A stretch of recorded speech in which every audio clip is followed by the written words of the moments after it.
ನಮ್ಮೆಲ್ಲರಿಗೂ ಕೂಡ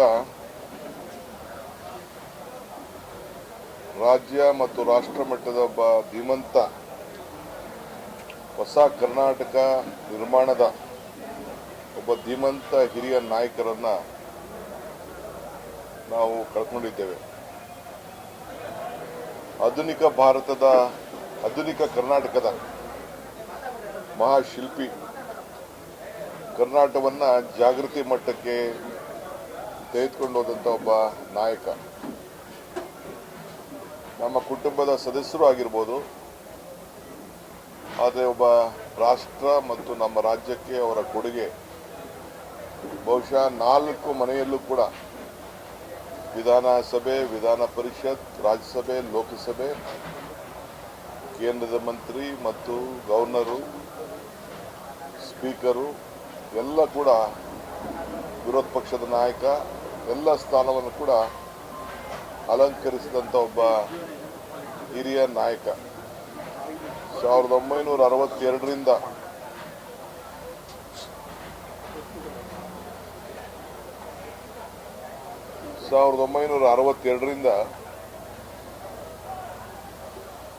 ಸ್ವಲ್ಪ ಫೋನ್ಗಿನ್ನು ಆಫ್ ಮಾಡ್ತೀರಾ ಪ್ಲೀಸ್, ಯಾರಾಗಲಿ.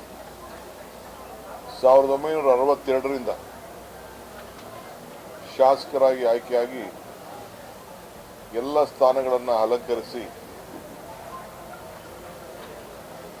ಸೋಲು ಗೆಲುವು ಎಲ್ಲನ್ನು ಕೂಡ ಕಂಡಂತ ಅಪರೂಪದ ವ್ಯಕ್ತಿತ್ವ, ಒಬ್ಬ ಭವಿಷ್ಯದ ಕನಸುಗಾರ.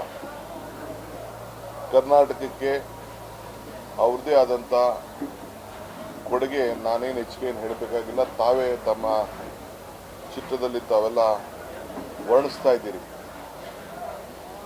ಇವತ್ತು ರೈತರ ಬದುಕಿಗೆ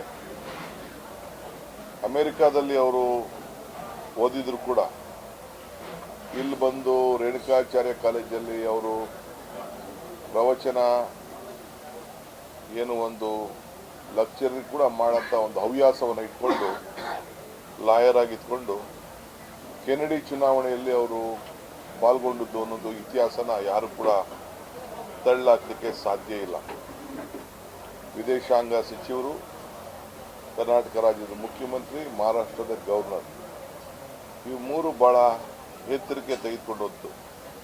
ಕರ್ನಾಟಕ ರಾಜ್ಯದ ಜನರ ಬದುಕಿಗೆ ಅವರು ಕೊಟ್ಟಂತ ಕೊಡುಗೆ ಬಹುಶಃ ಪುಟಾಣಿ ಮಕ್ಕಳಿಂದ ಹಿಡಿದು ಬಿಸಿ ಊಟದ ಕಾರ್ಯಕ್ರಮದಿಂದ ಹಿಡಿದು ಹೆಣ್ಣು ಕುಟುಂಬದ ಕಣ್ಣು ಅಂತ ಹೇಳಿ ಶ್ರೀಶಕ್ತಿ ಕಾರ್ಯಕ್ರಮವನ್ನು ಕೊಟ್ಟದಿಂದ ಹಿಡಿದು ರೈತರಿಗೆ ಉಚಿತವಾಗಿ 5 ರೂಪಾಯಿಗೆ ಪ್ರಾರಂಭ ಮಾಡಿ ಪಾಣಿಗಳನ್ನು ಕೊಟ್ಟು ಅವರ ಖಾತೆಗಳನ್ನು, ಮನೆ ಬಾಗಿಲಿಗೆ ಪಾಣಿಗಳನ್ನು ಕೊಟ್ಟು ಅವರ ಆಸ್ತಿಗಳಿಗೆ ಒಂದು ದೊಡ್ಡ ಶಕ್ತಿಯನ್ನು ತುಂಬುವುದನ್ನು ಕೂಡ ನಾವೆಲ್ಲ ಈ ಪಾಣಿಗಳಿಗೆ ಯಾರು ಕೂಡ ತಿದ್ದುಕೊಂಡು ಇರಬಾರ್ದು ಅನ್ನೋ ದೃಷ್ಟಿಯಿಂದ ಕಂಪ್ಯೂಟರ್ ಪಾಣಿಯನ್ನು ಭೂಮಿ ಯೋಜನೆಯನ್ನು ತೆಗೆದುಕೊಂಡು ಬಂದದ್ದನ್ನು ಎಲ್ಲ ರೈತರು ಕೂಡ ಇವತ್ತು ಸ್ಮರಿಸ್ತಾ ಇದ್ದಾರೆ.